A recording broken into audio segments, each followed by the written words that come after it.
This is Philip Woodward. The captioner is on her way.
Hello, everyone, and welcome. We'll be getting started right at 6:30.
Good evening, everybody. This is Philip Woodward at the Council on Developmental Disability. We are getting the captioning all set up.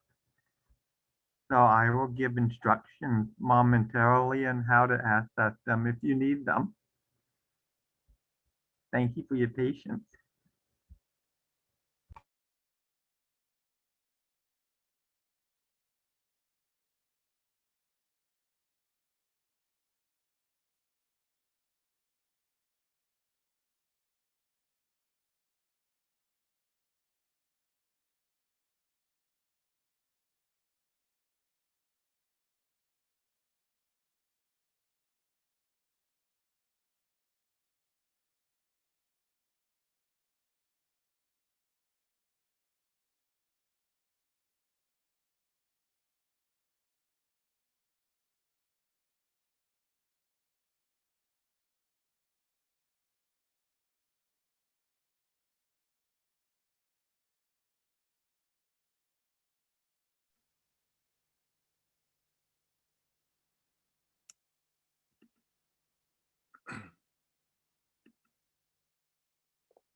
Hello and welcome.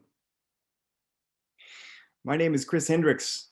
I'm the policy education coordinator, for the North Carolina Council on Developmental Disabilities. Tonight is about the value of each of us, particularly the value of persons with disabilities. In just about 13 minutes, we're going to see a film about three people, very powerful people, who are faced with difficult struggles because they're on the 6,000 person waiting list for Georgia's IDD medical waiver. We have 15,000 similarly powerful people that are on our waiting list in North Carolina. I want to start with a song that it sounds like showcasing my story, but in reality, it's a song that represents the value that each of us possess, and maybe a little bit of a map, a guide, if you will, on how to find it. It's called Affliction.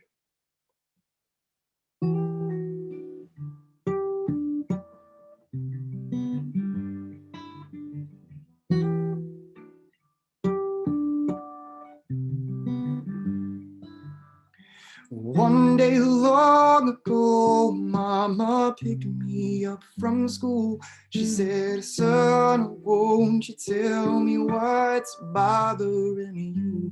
I said, "No, Mama, no, won't you leave me be?" She said, "Son, you know better than to lie to me. Did they hurt you, boy? No, no, no, no. Did they curse you, boy? No, no, no, no. Did they mock you, boy? No, no, no, no. What's their problem then? Well, Mom, it's gotta be my affliction.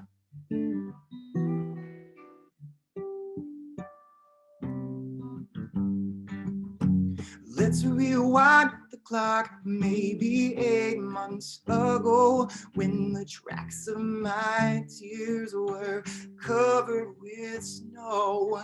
My angel, oh my angel, what are you doing this for? She said, "I don't know, baby, I don't love you no more.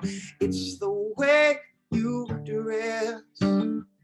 Oh, why, it's the way you dance. Oh, why, it's the way you move. Oh, why does it matter so much? Oh, yeah, it's gotta be my affliction."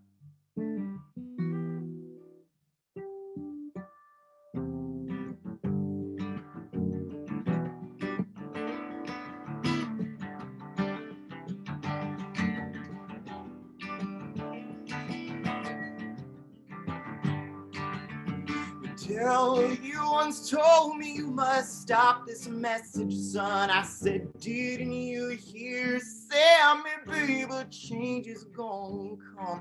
Now I will be the message my people need to see. And I will give my broken brothers sanctuary. They will hurt you, boy.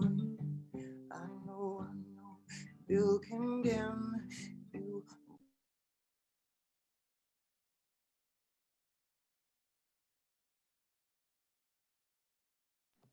Chris, I hate this. You got muted.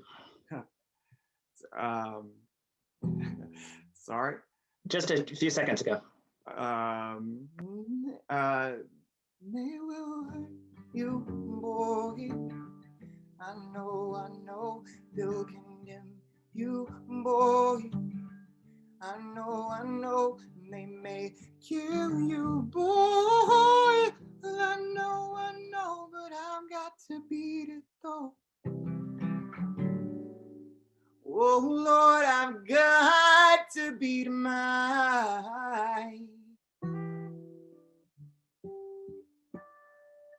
affliction.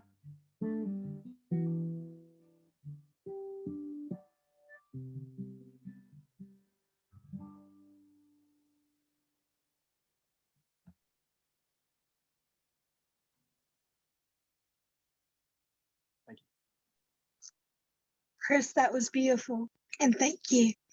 Hello, everyone. I'm Cheryl Powell. I am the chair of the Advocacy Development Committee for the North Carolina Council on Developmental Disabilities. I am also a self-advocate and the current chair of the North Carolina Empowerment Network. I will now turn this over to Philip Woodward. Philip? And I am Philip Woodward, the System Change Manager at the Council focused on community living. Before we go further, I have a few housekeeping notes for the evening. Closed captioning and ASL interpreting services are provided for tonight's program.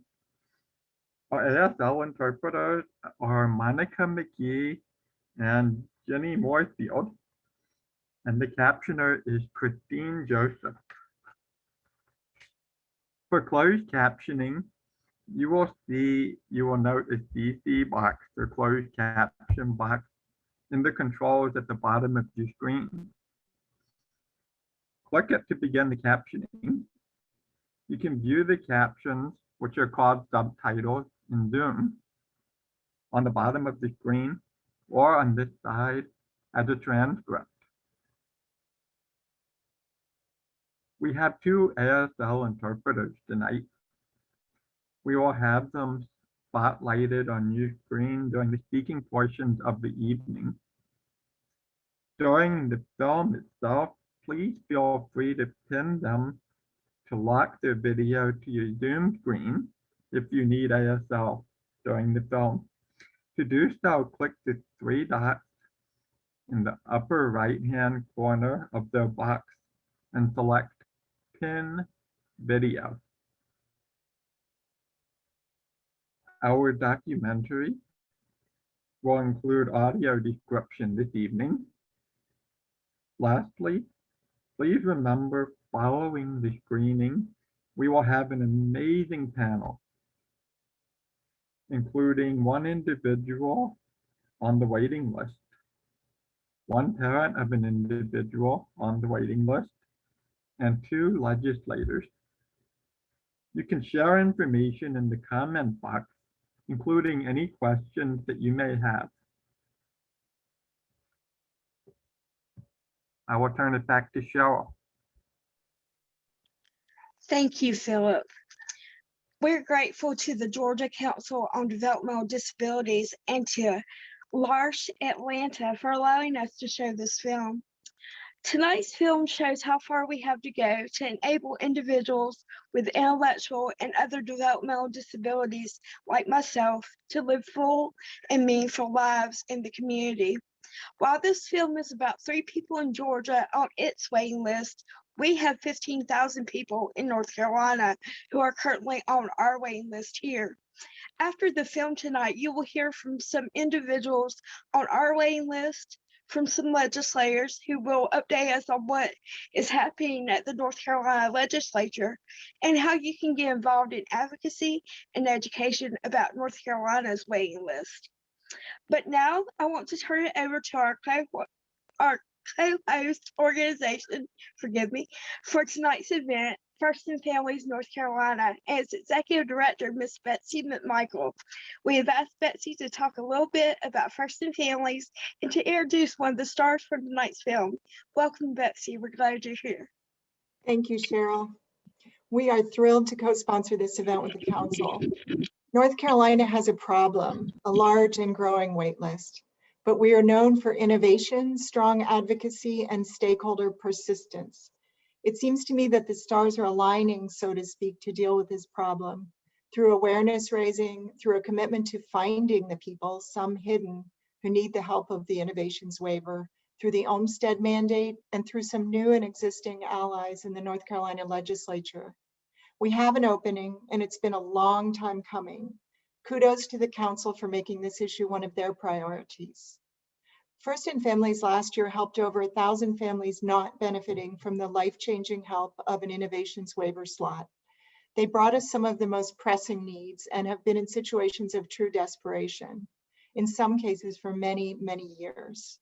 We helped with food insecurity, emergency housing assistance, and repairs or replacement of vital medical equipment, for example.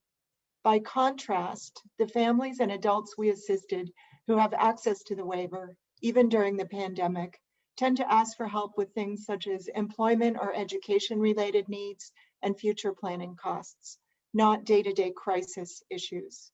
I think it's important we make the connection for decision makers to the short-term importance, but also long-term financial and societal benefits of the innovations waiver. This year, FIF plans to broaden our assistance to people on the registry in a whole new way, thanks to the Council's funding of our demonstration of a new tool called Quillo Connect. Quillo Connect is an app for smartphone or computer, which through 60-second videos will provide micro-learning opportunities to people with IDD both on and waiting for the waiver. The videos will explain and inform, inspire and raise expectations, and improve communication and system navigation. Users and their networks will have access to over 1,000 videos, including North Carolina specific ones, and be able to make and contribute their own videos with technical assistance. Surveys and utilization data will show the different ways people with and without waiver support are faring. People on the registry will be less isolated and more informed. I'm delighted now to introduce you to Naomi Williams, another mother like me to a child with cerebral palsy. Naomi has dedicated and continues to dedicate enormous time, energy, and passion to assisting families to navigate the mysterious systems and barriers they face, whether in schools, hospitals and clinics, government services, or the community. Thank you for caring for others and for sharing your experience and views with us, Naomi Williams, and welcome. Thank you so much, Betsy, and for the North Carolina Council on Developmental Disabilities for having me with you this evening. I'm excited to be here, and I am so disappointed and disheartened to hear that North Carolina's wait list is extremely longer than Georgia. When we did the film 2 years ago, we were at 6,007. We're up to just under 8,000 now, but that doesn't compare to your 15,000 at all. Just know that we are in this together. I wanted to share with you briefly how I got involved in the film and how the Georgia Council on Developmental Disabilities and LARSH are using the film, as well as the impact the film is making, and just a quick update on the film participants. So prior to the Georgia Council on Developmental Disabilities creating the film, there was a storytelling project where wanting to put together stories from constituents around our state. You hear Noah is with me, and I don't have a mute for him, so he may join in with us. So that is him who you hear in the background. They wanted to do a collection of 75 stories statewide from individuals and families living with intellectual and developmental disabilities, and we were one of those 75 stories. We wanted to put together the collection of stories to give to our legislators, to give them something tangible and not just dollars and cents. So from that, there was a grant that came through GCDD, was able to put together the film, and it was a hard decision in what stories do we tell. Did not know Ben or Nick prior to this, didn't know their stories until the film actually came out. But as you see the film, you see how the storytellers have woven the pieces of the puzzles together when you have and don't have a waiver. Little spoiler alert, just to let you know where participants are now. Ben has been able to go back to work. COVID hit everybody hard, but Ben has been able to go back to work. Nick is still stuck in a nursing home, and we have a campaign to get Nick out. And if you are interested in hosting a screening, you can go to the 6000waiting.com. As far as Noah and I am actually doing a fellowship with the Georgia Council on Developmental Disabilities in the public policy area. And Noah is growing in a preteen. Pray for me. As far as the impact of the film, we are showing, it's been shown worldwide, over 1,000 participants. I'm excited this evening that you have members of your legislative branches here and to participate. That is huge, and that's what it's about. So with that, I will turn it back to, I think, Betsy or Philip. Thank you for having me.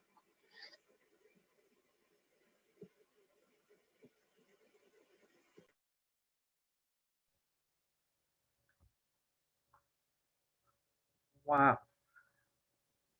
That was very emotional. It is hard to follow such an important film. We are grateful to the Georgia Council on Developmental Disabilities and Larch Atlanta for sharing it with us. And we are grateful for Naomi for joining us tonight, and for Nick and Ben for sharing their stories in the film. Thank you. I am Philip Woodward, and I am a System Change Manager at the Council on Developmental Disabilities. My work is focused on improving community living for people with developmental disabilities in North Carolina. This year, the Council started an initiative to raise awareness of people on our waiting list, which in North Carolina is called the Registry of Unmet Needs. This work is being done by Christina Dupuch and the Chancellor Collaborative Resources.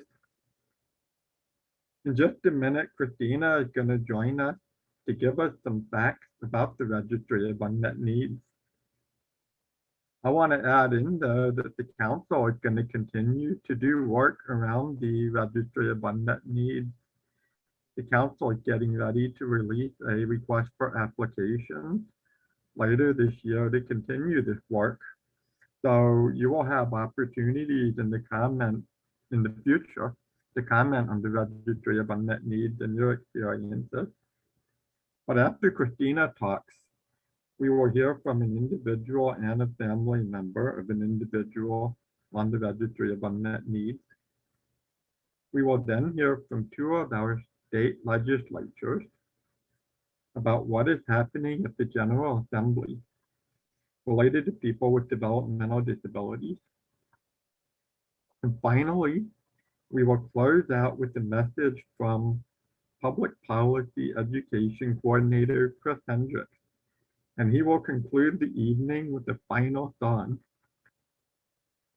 Please remember to stay on mute, but feel free to put your questions or comments in the chat. And now I am happy to welcome Christina Dupuch with some facts about the waiting list. Christina. Good evening. Thank you, Philip. I hope everyone can hear me okay. The movie, I think we just have to take just a second and just so much appreciate. I look at the list of people who are joining us tonight, and so many of you I've had the privilege to know through the years, and to know that your hearts are probably feeling what my heart is feeling. The humbleness, the inspiration, the sadness, and all the other emotions we see when people tell their stories, if they're brave enough to tell their stories. So thank you so much from the council on sharing this movie with us, and thank you to Georgia to leading us all into a better future for all people. So this evening, I'm excited to hit a few highlights. Some of you have heard some of these before in other venues I've been in, but as we've talked about this evening, when we use the term Registry of Unmet Needs, that is basically the wait list that North Carolina has that registers people who have intellectual and developmental disabilities to be put on a wait list to be considered for innovation waiver services, hopefully in the near future. I think there's an elephant in the room in this conversation because we know that people typically have to wait a very long time and it's very complicated. So a couple of things. We know today, you've heard several times this evening, that there is 15,000 plus people. This week, in a meeting from the department, we heard, and it was confirmed, that about 13,138 people are actually on the innovations waiver here in North Carolina. If you do the math, and I'm sure all of you have, we have more people waiting than we have providing services. I do want to highlight that another fact of information that is good news, but yet we know it's not enough, that of the 15,000 people that are waiting, a little over 8,000 people are receiving some type of services through the LME MCO. And we are grateful for those services and we are grateful for their funding. But anyone who is in the situation of needing services, or the LME MCOs who are needing additional funding that is appropriated by the General Assembly, knows that this is not enough. But we definitely want to just give you a couple of more facts this evening. And we know also that many of the people who have the privilege of getting on the waiver, that typically stay on there for a very, very long time. We all know that developmental disabilities doesn't ever go away, and that's a lifelong challenge for people and their families and the people that support them. So this is a really big issue for these 15,000 people who probably need more than what they're getting right now. So as the project that I've had the privilege overseeing in representing Counselor Collaborative Resources for the Council on Developmental Disabilities here in North Carolina, we found out a couple of things that probably many of you already experienced. The knowledge and the information about how to get on the wait list or to get on the registry is complicated. It's not like anywhere throughout the system. You either have to know someone, or someone refers you, or you happen to find some information that then you understand maybe how to go about making a referral and making a phone call to the LME MCOs in your area, the county you live in, to begin the process and to ask your questions and start to provide information. We do not know exactly in North Carolina how many more people outside the 15,000 really need to be on the wait list or need an innovation waiver service or some type of service to help them with the disabilities and their challenges that they may have. Another thing we know in North Carolina is that process of getting on the register, getting on the wait list is not standardized. And the North Carolina Innovations Waiver, the document which guides the process for North Carolina, that is approved by the Centers of Medicaid and Medicare, allows some flexibility. Well, we like flexibility, but in the sense for families who are new to the system, trying to figure out how to navigate the system, it would be really great if it was a more standardized process, no matter what county you lived in North Carolina.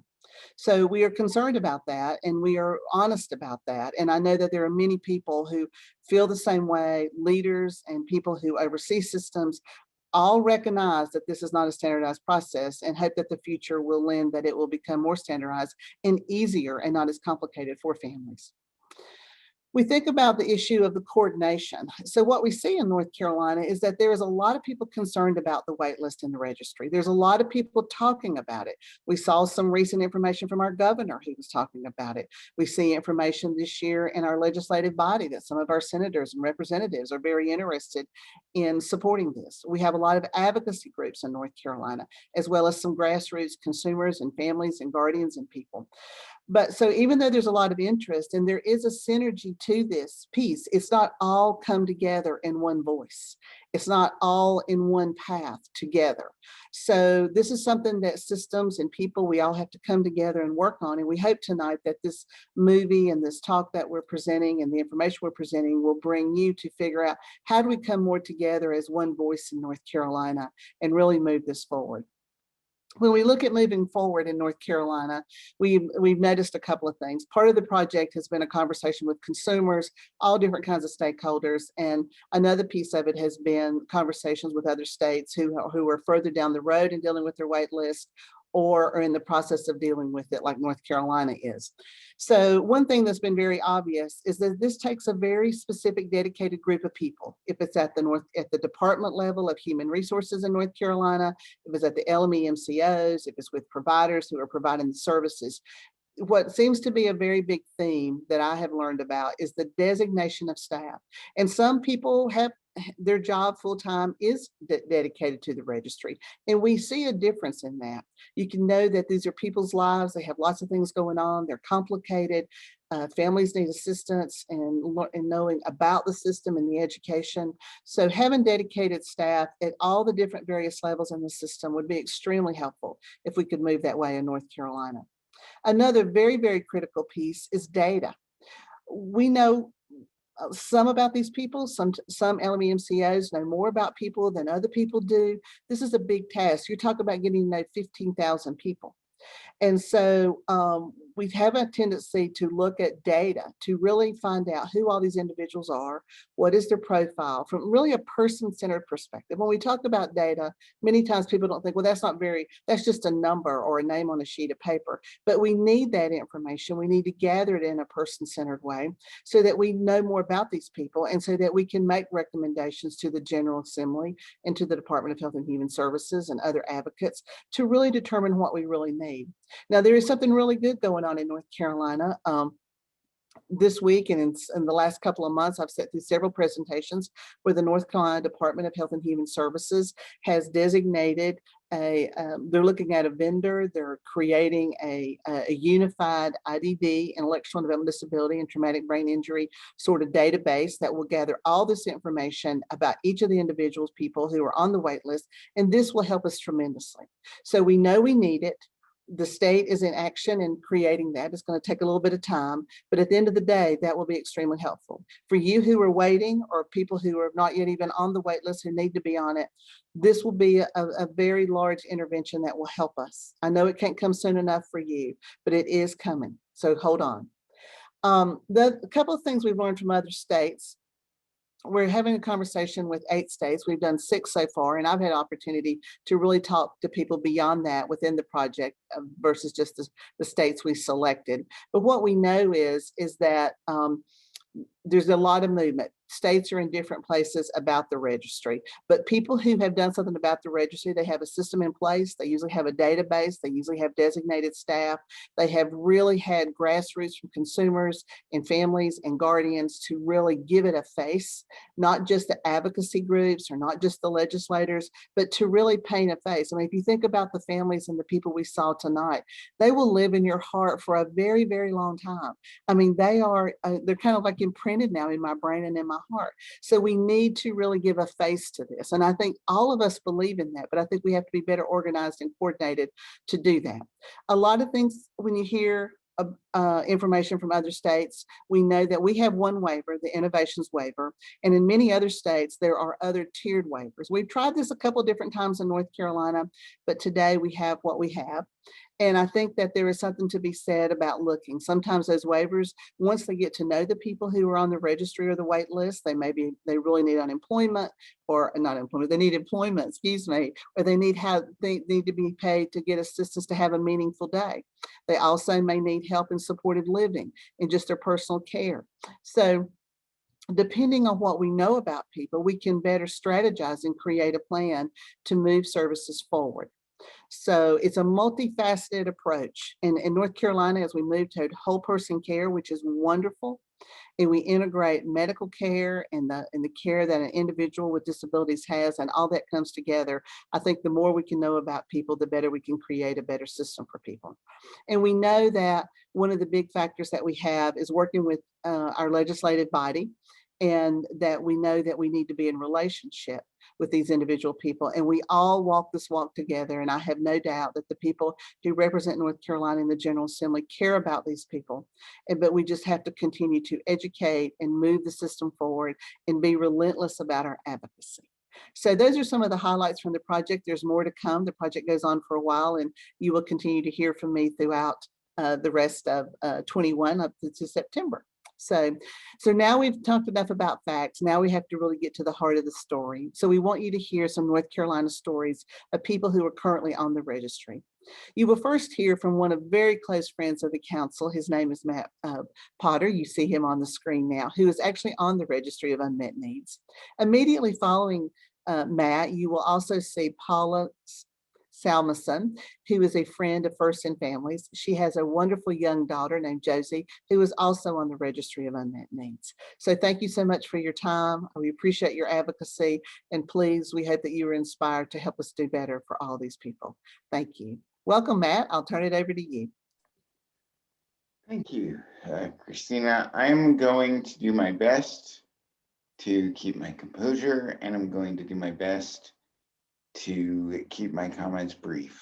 I can't entirely guarantee either of those things, let alone both of them, but like I said, I'm going to do my best. So, as established, I am on the registry of unmet needs. I have been since approximately 2009. I am one of those individuals who is receiving some services, though I received mine through the CAP-DA program, which is a much smaller waiver that is administered through the Department of Senior Services. I'm going to keep it very simple. Frankly speaking, we can dress it up how we want to. We can use the language that we want to. We can blame it on what we want to. But the bottom line is that all this comes down to is money and priorities, right? You saw in the film that if every Georgia taxpayer paid something like, I believe it was something like $47, it was certainly less than $100 a year, then it would be more than enough to eliminate their waiting list. And the bottom line is that a lot of people in our legislature, both at the state and the federal level, clearly demonstrate that they just don't have the level of care that we do about this problem. Because if they did, then they would have done something about it already. And if they valued the lives of people with disabilities more than less than $100 of extra taxes in a year, then we wouldn't necessarily have these problems. And I realize it's a little bit more complicated than that. But my point is that while it may be more complicated than I just made it sound, it's not as impossible as some of those that make these decisions might make it sound. And the gentleman from Georgia in the film said that people in the South are not backwards. And I agree with him. I grew up in the North, but I've been in North Carolina for about 16 years now. And people in the South aren't backwards.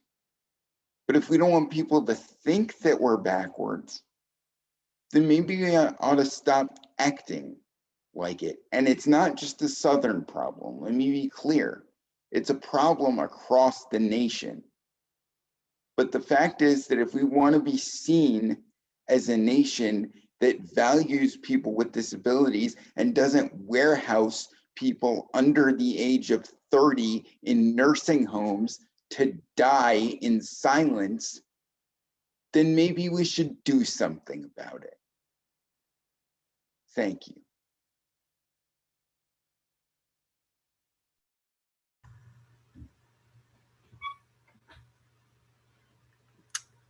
Hi, my name is Paula Salmonson, and my daughter Josie has profound developmental delays. Here's my sweet Josie.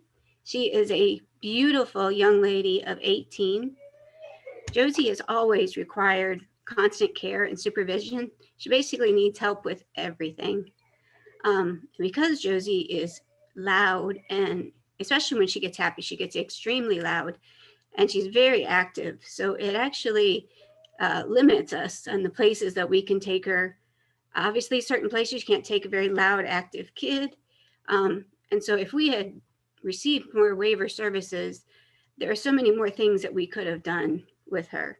And just things that could have opened her world up into other stuff. So for many years, we would just stay home, because it was so much easier than trying to take her out places. Or we would have to, split up our family and somebody would stay home with Josie. So from our perspective, if Josie had more services from the waiver, we wouldn't have been so isolated, especially when she was young.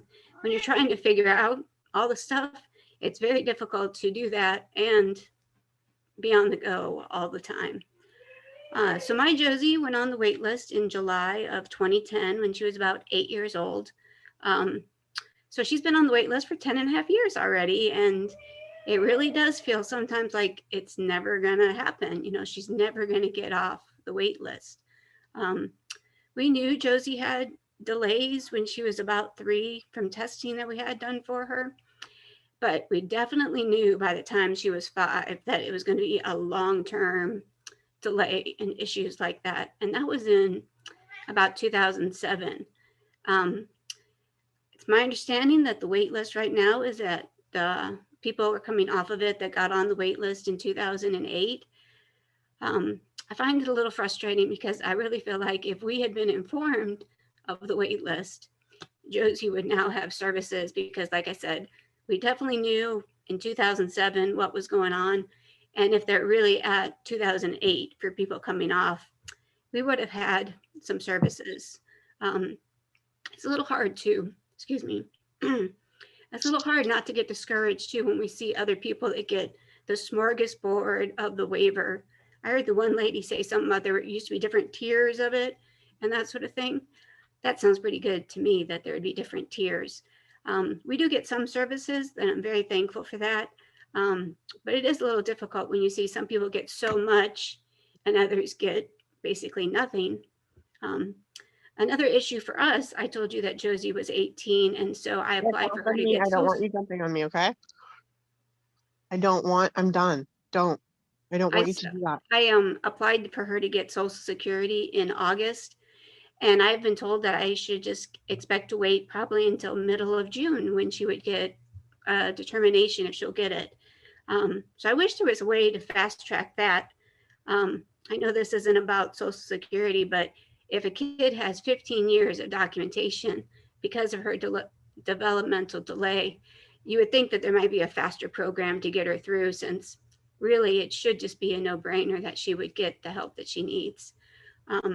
I really feel like some of the ways that the innovations waiver could really improve the quality of life for Josie would be additional support for her in a couple of years. She'll not graduate, but she'll age out of high school. And then, what's she going to do all day? And especially as I get older, my body is not what it used to be. And so eventually here, it might be very difficult for me to care for Josie on a long term. So if she had the waiver, she could also go to summer camp and have an assistant day program for when she gets out of high school. Of course, there's always the Medicaid that covers so much stuff that really is very beneficial. That's another one of those smorgasbord of benefits that you get. And just also the more help that she would get. She really likes to be out in the community. And so there's only so much that, we as her family can do for her. But on a positive note, I want to end with a Bible verse. Philippians 4:19 says, "My God will supply all your needs according to his riches in glory in Christ Jesus." And God really has sustained us. He's led us to great organizations and a great church that's helped fill the gap while we're on the wait list. But really, additional service would really help ease some of the burden and the stress of caring for a child and doing it well. I mean, you can do it, but it's great when you do it well. Sorry, my voice is quivering. Anyway, thank you so much for listening to the story of Josie. Paula and Matt, we are so grateful for you being with us tonight, for your stories, Naomi, for your story and for Noah's story. And, it really makes us remember that we're talking about 15,000 people in North Carolina who are waiting like Matt is waiting, like Noah waited. And so it's going to take a village for us to work together on this. I'm very pleased that our council has dedicated itself to focusing on the waiting list, not only this year, but over the next 4 years. And I am Tally Wells. I'm the executive director of the council. I have the honor tonight to introduce our two legislators. It's one of the only breaks during the legislature, so we're especially grateful that they made it an effort to be with us tonight. I first want to introduce Representative John Bradford. He is away with his family tonight for the break, but he sent in a message to us, so I'm going to play that now. And then I will be interviewing Representative Zach Hawkins. And Representative Bradford and Representative Hawkins are on different sides of the aisle. Representative Bradford is a Republican and Representative Hawkins is a Democrat, but they have come together to chair the Intellectual and Developmental Disability Caucus for the state of North Carolina. Our state is one of the only states with a caucus specifically dedicated of legislators dedicated to issues involving intellectual and developmental disability community. Representative Bradford is particularly passionate and a champion for our citizens with Down syndrome and our fellow North Carolinians with Down syndrome. And so he shared this message to the Down syndrome community, but also to all of us. And so I will share that now. Please put in the chat if there's any issues with hearing it. This is the part of the program that has made me the most nervous. We'll hopefully make this work. Hi, it's Representative John Bradford from District 98, which is Northern Mecklenburg County. I'm sorry I cannot be with you live tonight. I'm actually on break with my family, but I did want to provide a pre-recorded message so that you could hear some of the things I'm working on for the Down syndrome community. The North Carolina House of Representatives has an IDD caucus. I'm actually a co-chairperson of that caucus along with Representative Zach Hawkins, and the two of us work with other members in the legislature who have an interest in IDD, and we try to find ways to make legislative changes to help the IDD community. I have filed a couple of bills as a primary sponsor. One of them is to expand the number of innovation waivers for individuals with IDD, which of course includes Down syndrome. There's a long line of individuals that qualify, but there's not enough innovation waiver slots. So I have filed a bill that would require funding to try to expand those numbers. That's something we really need here in North Carolina. Another thing I'm working on is to allow individuals with Down syndrome to be able to receive be able to receive organs as recipients from donors. And so there's some other legislation in other states, like Bethany's Law. It's just one type of bill that comes to mind, but it would allow someone with Down syndrome to be able to receive an organ that is donated from someone else. So I'm working on that. I'm also a primary sponsor on a human life non-discrimination bill, which would basically protect unborn babies from abortion related to race, gender, and specifically Down syndrome. a lot of the screening tests have a high rate of false positives. And I do not think that a baby should be aborted just because a screening test says that the individual may have Down syndrome. So I was a primary sponsor on that bill. Another bill that I filed is it's an appropriations bill, which basically means I've asked for $2.5 million to be able to use for Down syndrome related programs across our state. Our North Carolina Department of Health and Human Services doesn't really have specific programs for Down syndrome. So a lot of times we have to go to different organizations that serve the Down syndrome community. And so this appropriations funding bill would allow me to put some money in the budget and see if we can spread that money out to help various groups that dedicate their work to individuals with Down syndrome. Another thing is a job opportunities bill. This is something I filed in the past. I'm looking at filing it again, but it would make North Carolina a model employer. North Carolina is actually the largest employer in our state, being state government. And I don't think we go far enough to lead by example by employing individuals with IDD, which includes autism and Down syndrome and others as well. But to me, we need to lead by example. So I'm looking at legislation that would at least require North Carolina to actually quantify and measure the number of people with IDD that we're employing. How can we expect the private sector to hire individuals with IDD if our state isn't doing it? For example, I've had 3 interns work for me in the past that had Down syndrome, and I'm looking at bringing on another employee sometime this session, and it'll be my 4th individual with Down syndrome to come work for my office. So I too try to lead by example by actually walking the walk. So those are some of the things I'm working on. If I can ever help any of you, I hope you'll reach out. Please don't hesitate to do so. My email is john.bradford@ncleg.gov. Thanks for listening. I hope everyone had a happy Easter, and I look forward to connecting with each of you soon. Hi, it's Representative John Bradford from District 98, which is Northern Mecklenburg County. I'm sorry I cannot be. Sorry about that. That was Representative Bradford again.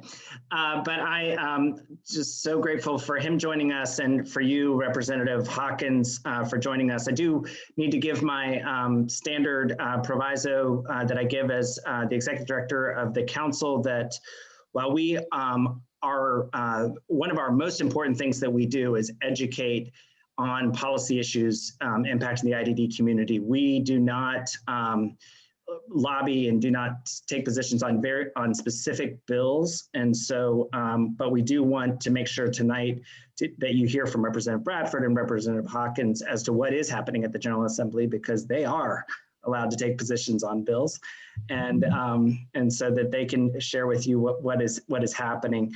And Representative Hawkins, the last time we saw each other, I was literally getting my vaccine and didn't have an appointment with you. But we're so grateful that you are here and wanted to hear from you.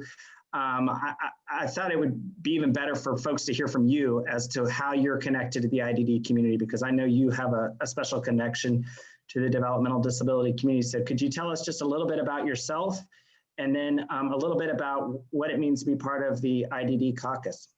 Sure, yeah, glad to. First, I want to thank everybody for being here. The film and those who are willing to tell their stories are absolutely fantastic.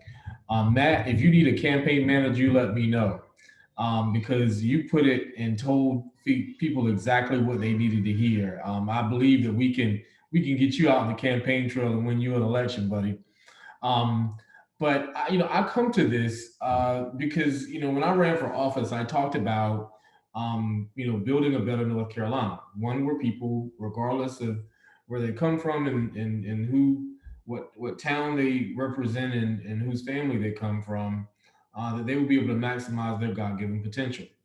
And as I was going through that process, I found out that I would mean that in a much different way.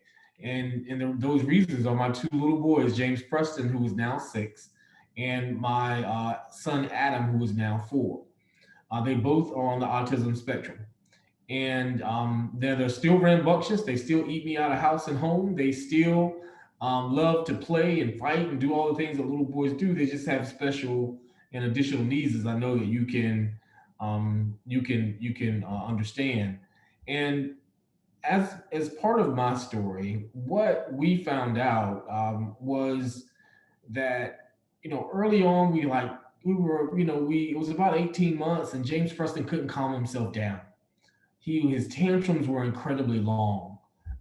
He bit like crazy. He, just could not and did not operate and was not hitting milestones. And so my wife and I eventually, made the trek to get him tested. And lo and behold, he had autism. And as we went through that process of having a second little one, we were much more vigilant as we were in the thick of it and started to realize that right at 16 months, Adam, who was hitting all of his milestones, stopped responding to his name. And so, this was happening while I was running for office. And so when I come into the General Assembly, you are, now in a space where you've added a piece of legislative priority that you didn't know that you were going to have before. And so it has really shaped who I am, who my wife is, the way that we love and cherish our boys. And most importantly, it says that North Carolina we're supposed to be where the weak grow strong and the strong grow great. That's what they tell us when we grow up in North Carolina. And what you realize very, very quickly as an autism parent, as an IDD parent, is that North Carolina is not living up to their end of the deal to make that happen. And so that's where the passion that John and I have, Representative Bradford and I have for this, is because, in many ways, families want just exactly what we talked about tonight, not to be defined and to make the systems live up to what they say they are. Or esse quam vedere, to be rather than to seem. And so through the stories of yours and through my own experience, I really want to make North Carolina be that place where everybody can live up to their God-given potential. So that's a little bit about me and a little bit about our family. So we're all IDD, all autism all the time, because in many ways it's messed with the wrong family. And we're going to stick up for a lot of people who do not have a voice. And so as a part of that work, we had an IDD caucus and a champion senator. She was Representative Jean Farmer Butterfield. She was a champion in the space and she decided to go on and retire. And so she handed the baton because she understood that I really, wanted to do this work.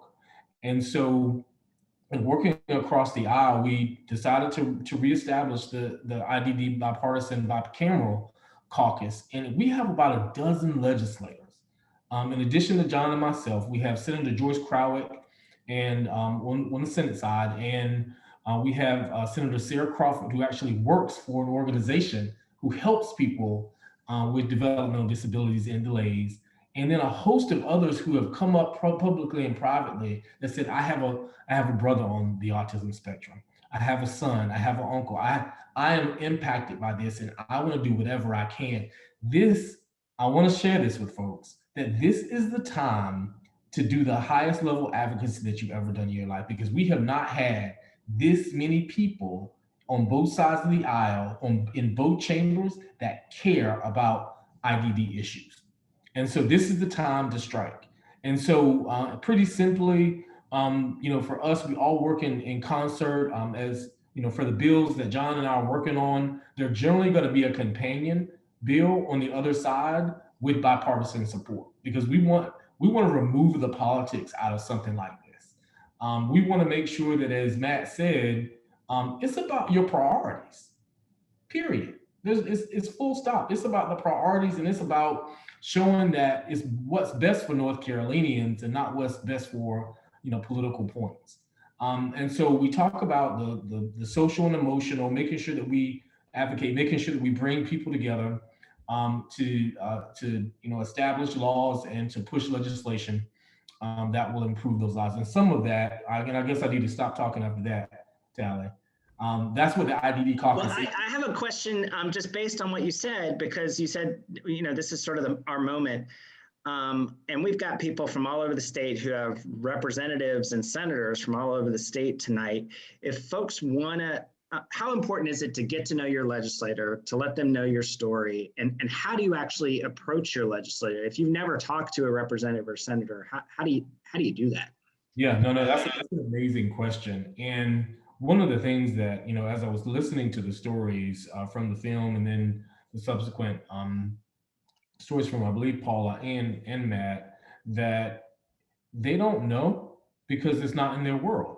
I was a former public school teacher, and so I understood the IEP process, and I knew that I dealt with students of all backgrounds and abilities.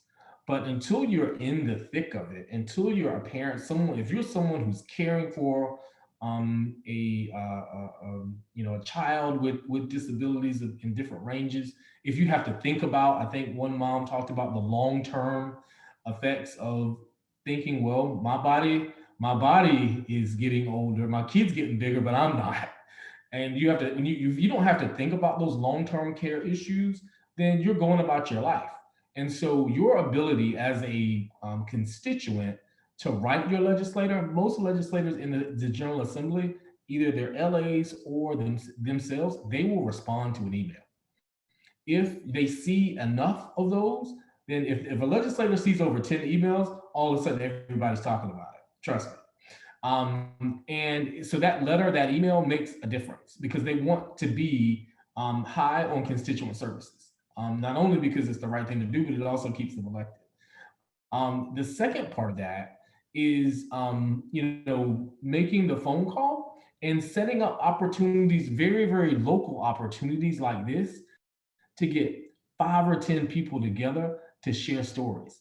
I remember there was a group of parents of adults or soon to be adults with IDD in my community.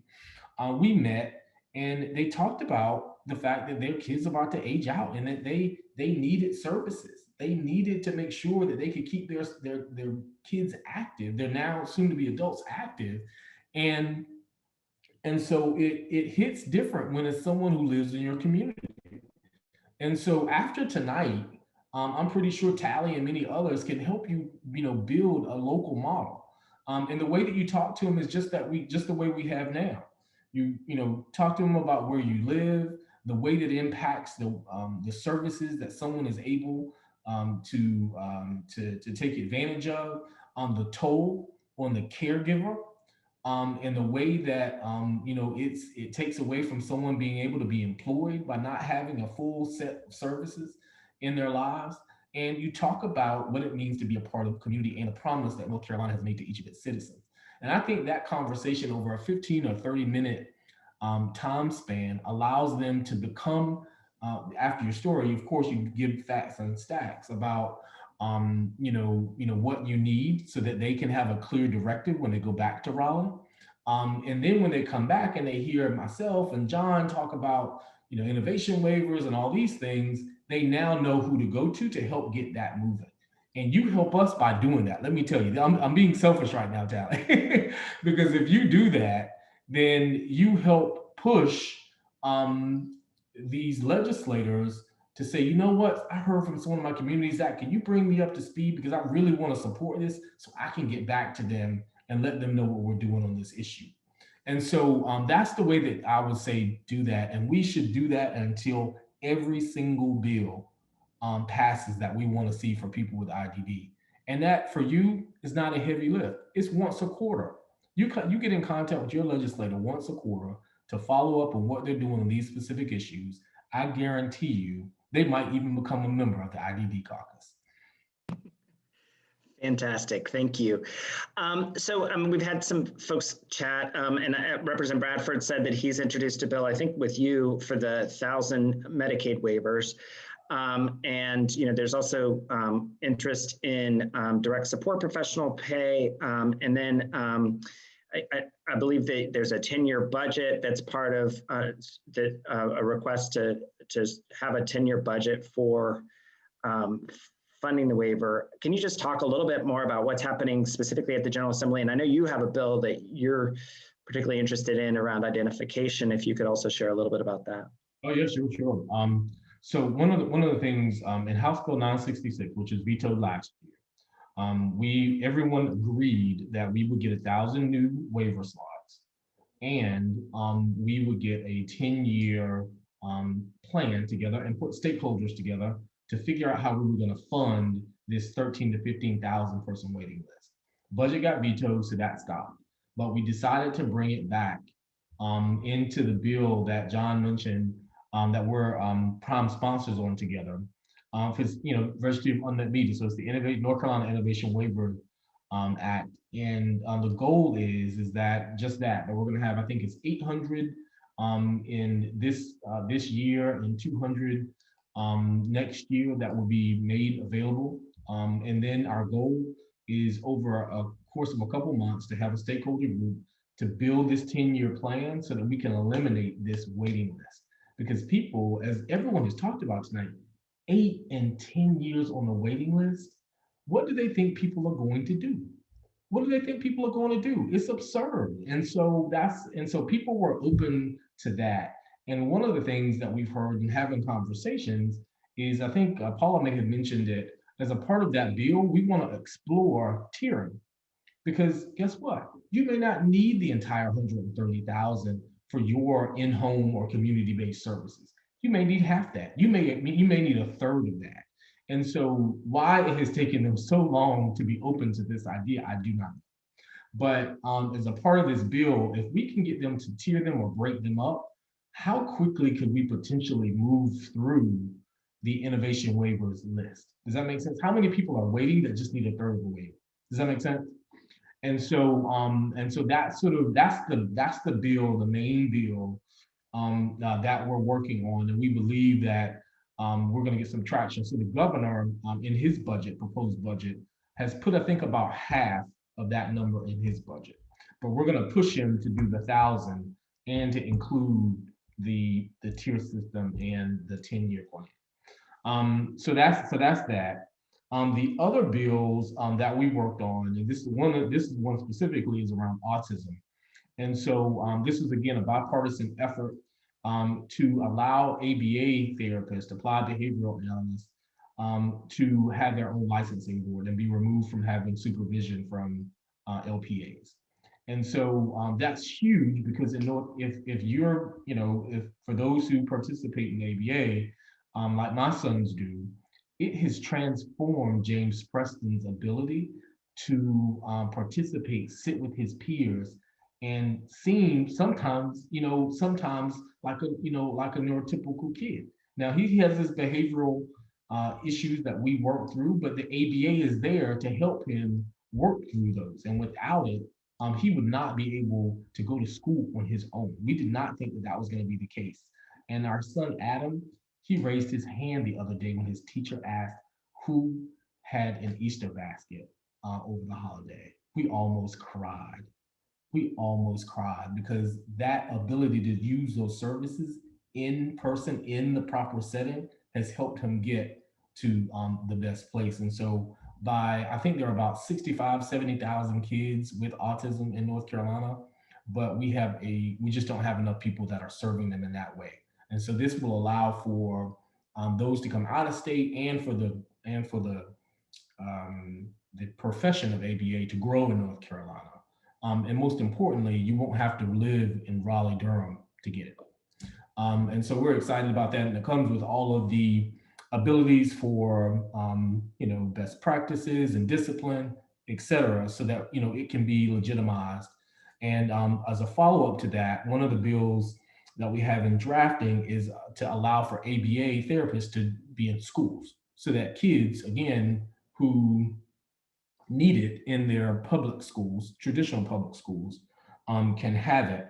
And I think you also mentioned that one of the other bills is, and Tim Moffitt, who also is an autism champion, he's from Western North Carolina, he's a part of the caucus. We're talking about better pay.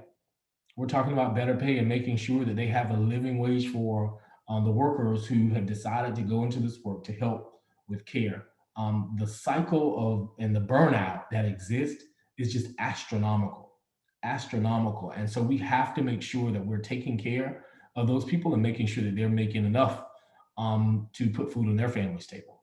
And so that's a part of it. One of the other bills that we filed before and are going to try and work to get it moving is just a concern, and I've seen it around the country, that there are people with autism who, and all intellectual and developmental disabilities, who, because of early intervention, are able to do and take part in everyday activities like driving and being, and taking part in those kinds of activities as they should. And one of the things that is nerve wracking, and that again, there have been examples across the country, is that sometimes if they were speeding or they get stopped by the cops, they may not know how to engage in that situation. And in a way that we're trying to propose, we want to think about how can we notify or allow for notification when they run the plates that police know that someone in the car has IDD, so that they can use their CIT training, they can use different aspects of training to approach the situation appropriately, so that they will not misunderstand someone who may react to the blue lights or may react harshly to a policeman who raises his voice or the sirens. And so with all of the reactions that someone on the spectrum or someone with IDD can have, we have to not only put the police in the best situation to handle it, but we have to make sure that we're protecting the lives of those. And so that's something that we're moving forward. And we know that there will be a lot of negotiation on that, because we do not want to violate any identification. We don't want to make it mandatory. Of course, if someone wants to do it, they can. We want to protect people's information. And so it's a lot to work through, but that's an idea that we have on the table. But those are, I would say, the 4 or 5 that we're working on. And of course, I'm probably going to work with John on that employment IDD bill as well. Thank you. And we have a public policy committee, and this is for everyone who's watching as well, because you're welcome to join us. We put it on our public calendar. But we had a really interesting discussion just about that identification bill and the privacy and the importance of letting law enforcement know and just how to balance all of that. So you've sparked a good conversation just within our developmental disability community. And I'm so grateful for your commitment to folks with intellectual and developmental disabilities, for your stories about your own experience. I mean, really, we should have had you come also as a storyteller. So it was great to hear your stories, and just so grateful for you joining us this evening. When you and I spoke and I was getting a vaccine, I also introduced you to Chris Hendricks, who is our new policy education coordinator, and he's a musician, and he's going to close us out now once I spotlight him with just a little bit of going out message and a little music to end us. So we're going to go over, but only about 5 more minutes, folks, if you can stick around. We're super thankful to you, Representative Hawkins, and to Representative Bradford. Please share our gratitude. We'll share it too with him. And now here is Chris. Thanks. Thank you, Tally, and thank you so much, Representative Hawkins. And thank you to everyone who's joined us tonight. Ladies and gentlemen, you've heard the stories tonight. You heard Representative Hawkins. Now is the time. As Policy Education Coordinator for the Council, I am so excited to tell you that the Council will be hosting more events like this in the future. I think it's critical to make sure that members of the IDD community are informed about the critical issues that matter to them, so that they can be the leaders that they were meant to be, including issues around the Registry of Unmet Needs. And we're going to be sending out an email after this event that shares organizations you can get involved with that are doing advocacy on the registry and other important issues. And we also have regular public policy updates in our monthly newsletter, so definitely make sure you sign up for that. Another issue that's really important to the Council and me personally is, of course, employment. And I'm thrilled that the Council is hosting a series on employment and transition webinars with national experts. The first one is April 15th. So the employment and transition webinars are going to be held every other Thursday. Learn from leading experts in the employment space and transition planning for people with IDD. You can find the schedule and registration links on our website, and the email that we're going to be sending to you, sending to all of you shortly. So just, ladies and gentlemen, we have climbed mountains. And these are just, it's another series of incredibly challenging, incredibly diverse mountains. But our whole lives are all about climbing mountains, and it'll be a whole lot easier if we can climb them together. So this song to me represents just that, and it's a song that's hopefully familiar to some of you, but either way, it'll make you smile. I hope you have a wonderful evening, and thank you for joining us.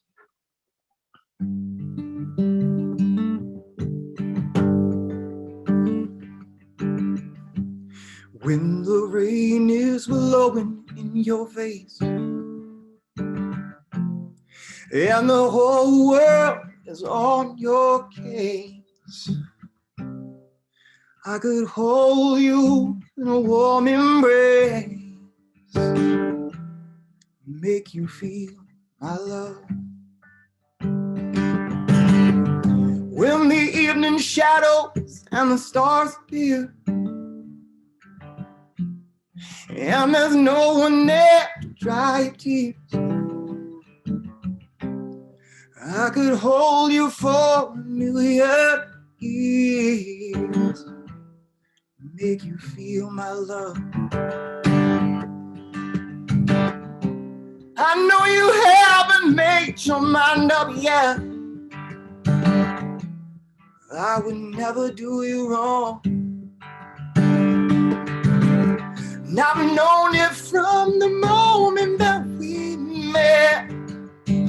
No doubt in my mind where we belong.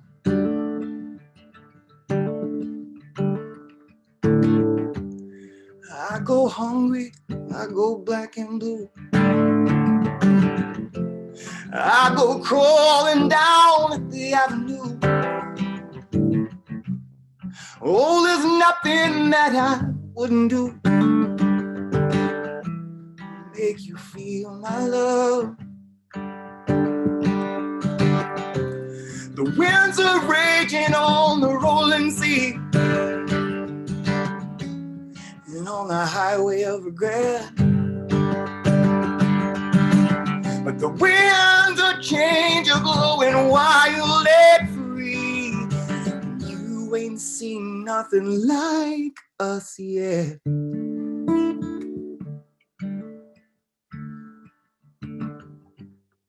I can make you happy, make your dreams come true.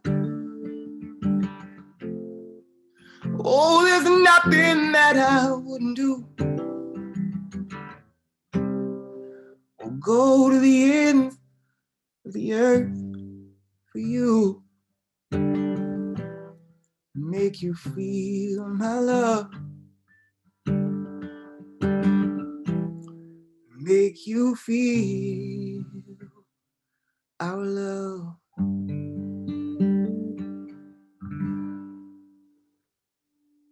Thank you all. Great job, Chris. Thank you, everyone. Be looking for more events and get involved. We'll get an email out to you soon with ways you can get involved. Thank you. And good night. Good night. Say hi, Daddy. Hi. Bye. Good night, everyone. Good night. Good night, all. Thanks, everybody.